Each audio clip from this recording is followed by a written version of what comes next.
Hi, I'm Kat, and today I have for you a word in Romanian, a true crime case, and I will also be doing my makeup at the same time. Because this is a shorter video than I expected, I already have foundation on, and like usual I've done my eyebrows off screen. But before we get started, let's just start first with the word in Romanian. So the word for today is Spania.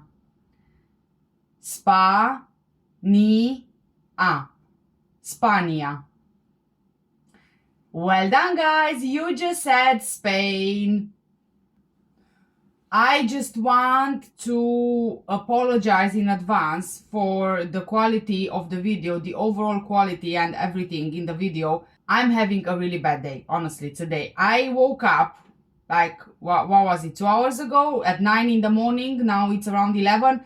And honestly, it started off really badly, and I think it will carry on really badly. So the memory card for my camera, the camera I'm using to record, snapped, which means I can't use the camera anymore for now to record videos. So I have to be using my phone. That's why the quality is different. That's why probably the sound is different as well, because I'm recording on my phone. The memory card snapped.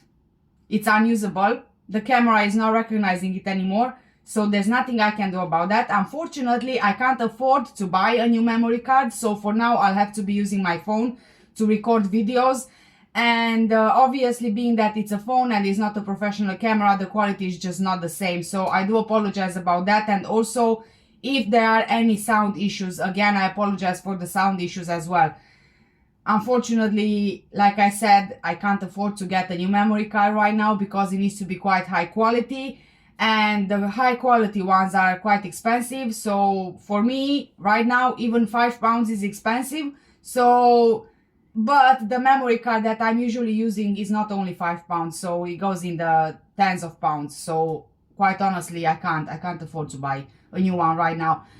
And apart from that, I don't know what's happening also with my skin. My skin is very, very dry, so my nose is really flaky. No matter what I put on it, it's still flaky, so you can probably see in the video. And also the thing that annoys me the most is this spot right here. It's a zit or a pimple or whatever you want to call it. It's so painful, and I keep trying to squeeze it and nothing is coming out in terms of, you know, the yellow bits. And I keep squeezing it, and I kept squeezing it the whole day yesterday, and now it seems to be oozing out some kind of liquid. So again, if you're gonna see this in the video, it's because whenever I have a spot, I always squeeze it until I get everything out. But this one is not budging. I can't get anything out of it apart from the liquidy, transparent stuff. And it's very, very big. As you can see, it's huge. See, it's huge. Oh God. And also my lips are really dry, so I have no idea what's happening. I have no idea. I'm getting a headache now as well. So yeah, this is the good start of the day. A very good start of the day, I might say. Yes. Oh, and also the last thing I want to apologize for is, if you catch me looking off screen, it's because I have the script in front of me, and when I was using my camera, my professional camera, to record videos, I had the setup done around the camera. So you might be seeing me looking up because I'm used to looking at the lens of the camera. So I kind of got the position in my mind, and also it's right in the middle of the script. So because I'm using my phone as it is right now, obviously it's not the same setup, and my teleprompter from which I'm reading the script is still in the same position as it was when I was using the camera, because my husband built the teleprompter around the professional camera, the position, the size and everything else. So again, if you see me looking off screen towards the top, it means that it's because I'm so used to looking in that position where the lens of the camera usually is. And also, considering that the phone is different, then obviously, you know, when I'm reading, it's going to be in a different position.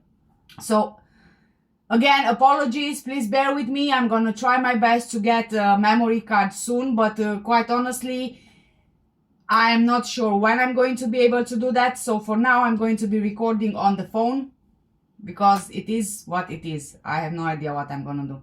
Anyway, let's get started. As the word in Romanian says, today's case takes us to Spain, and whilst we don't know very much about the case or even about the victims, it is a really shocking and disturbing case.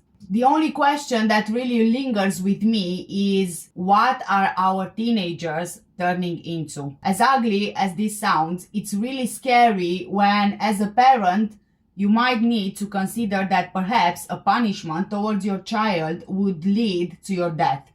And this is exactly what happened to Encarni, her husband, and one of their children. It was Tuesday evening, February the 8th, 2022, in La Algoda, near the town of Costa Blanca in Spain, that 15-year-old Santiago was at home with his mother Encarni, his younger brother 10-year-old Gonzalo, whilst his father Jaime was still at work. We don't know much about either of the family members, and all I was able to find out about Santi is that he was really a shy student, and that's about it.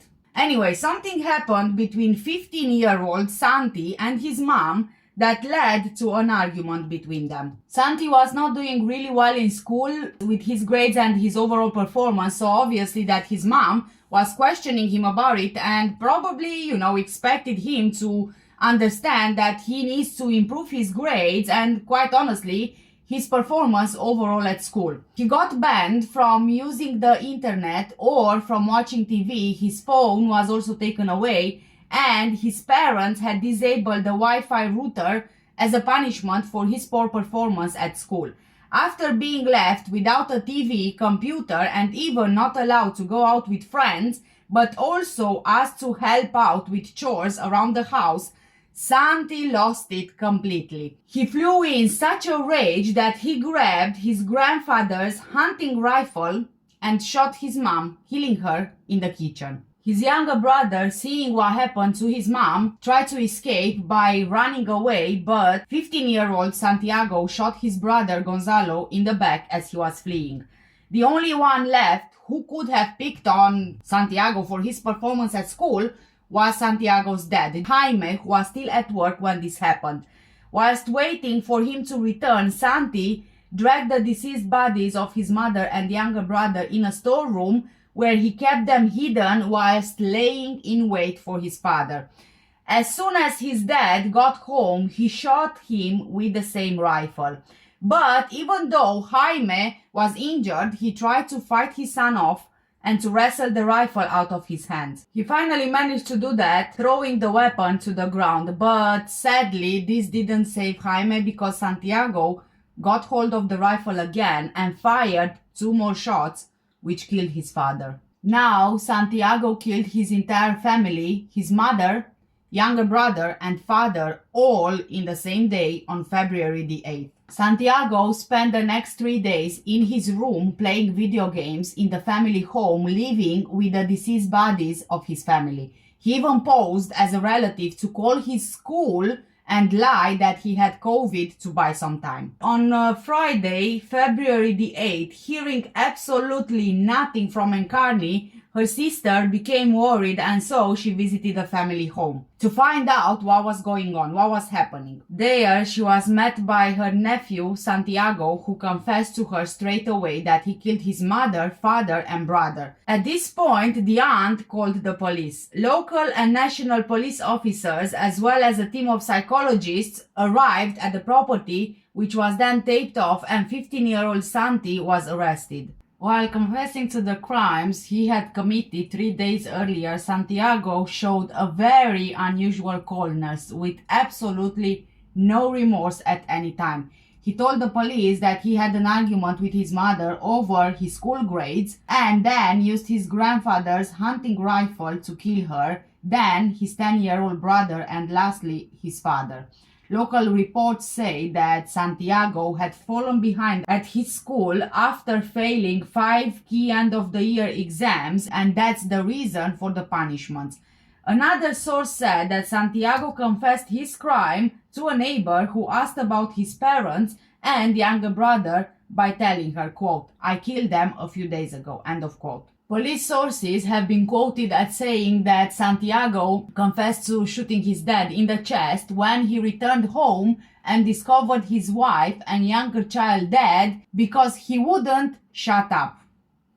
Santiago told specialists after his arrest that he acted in a fit of rage after being left without a computer or TV, as well as being banned from going out with his friends and made to help out with domestic chores. Psychiatrists and other experts who interviewed him after his arrest ruled out any mental illness and said in a report that he knew what he did and recounted it with coldness and no regret. Reports at the time of the killings said that the shy student had read a book on his school reading list about a 16-year-old boy who murders his dad and injures two of his three siblings. The novel, called The Angry Age by prize-winning Spanish author Nando Lopez, focuses on a fictional attack by a boy called Marcos who kills his father with a typewriter and uses scissors to hurt his other victims. Local reports said that Santiago confessed to carrying out the February the 8th murders in a trial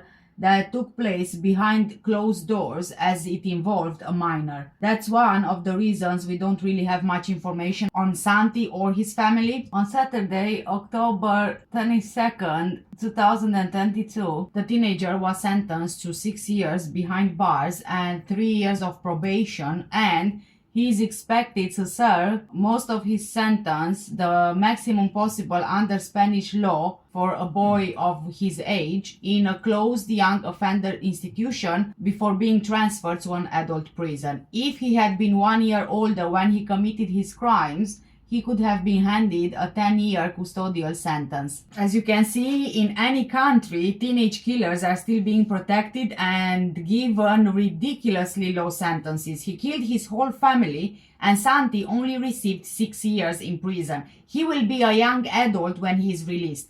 During Santiago's trial, his parents' relatives wanted the court to stop him from inheriting any of his mother and father's assets, but they were told the issue had to be handled as a civil matter.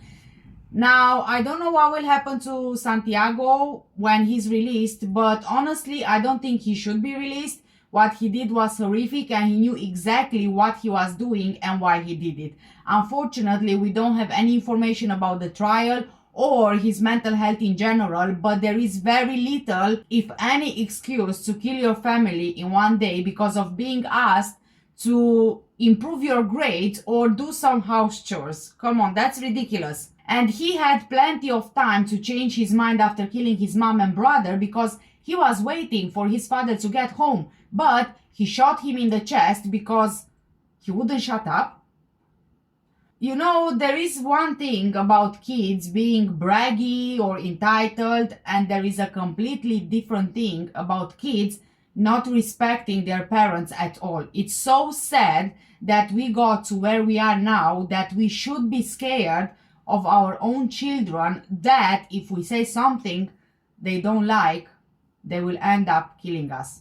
Thank you guys so much for watching. Please let me know what do you think in the comment section down below. Also, if you are interested in any of the makeup that I used for today's video, all of the products are linked in the description under the video. I also take a suggestion, so if you have any suggestion in particular, just leave any information you have in the comments under this video. Thank you so much for watching. Take care, stay safe, and I'll see you in the next one. Bye!